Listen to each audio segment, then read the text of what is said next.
India के national secretary adviser Ajit Doval आज China के दौरे पर हैं।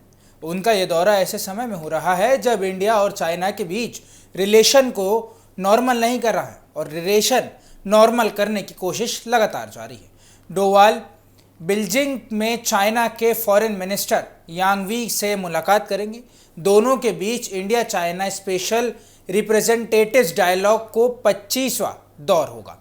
इस मीटिंग का सबसे बड़ा मुद्दा इंडिया चाइना बॉर्डर डिस्प्यूट यानी सीमा विवाद होगा।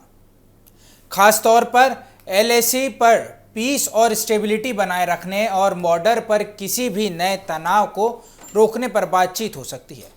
दोनों देश सीमा पर तनाव कम करने और बातचीत के जरिए आगे बढ़ने की कोशिश कर रहे हैं। अब सवाल यह है कि अजीत डोवाल का चाइना दौरा अभी इतना इम्पोर्टेंट क्यों है। दरअसल ये दौरे ऐसे वक्त पे हो रहा है जब चाइना प्रेसिडेंट एक्स जिनपिंग के सितंबर में इंडिया आने की संभावना है।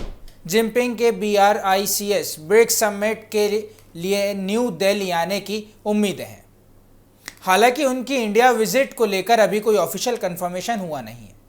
ऐसे में डोवाल और वांग की मीटिंग को दोनों देशों के बीच एक हाई लेवल डायलॉग को आगे बढ़ाने के लिहाज से काफ़ी अहम माना जा रहा है।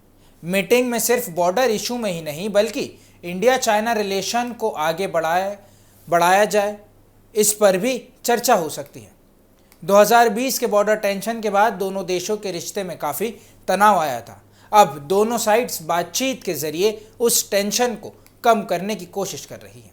वहीं डोवाल का ये दौरा इसलिए भी खास है क्योंकि वो इंडिया की तरफ से सिक्योरिटी और स्ट्रेटेजिक इशू पर सीधे बातचीत करने वाले सबसे सीनियर ऑफिशियल और ऑफिशियल्स में शामिल हैं। यानी साफ है कि बीजिंग में अजीत डोवाल और वांग की मीटिंग सिर्फ एक रूटीन मीटिंग ही नहीं है, इसके लिए बॉर्डर पर स्टेबिलिटी, इंडिया चाइना रिलेशन और आने वाले हाई लेवल मीटिंग्स के लिए माहौल तैयार करने की कोशिश हो सकती है। अब नज़र इस बात पर रहेगी कि क्या डोवाल की इस मीटिंग में LAC पर तनाव कम करने और इंडिया चाइना रिलेशन को नॉर्मल करने की दिशा में कितना आगे बढ़ाया जाता है।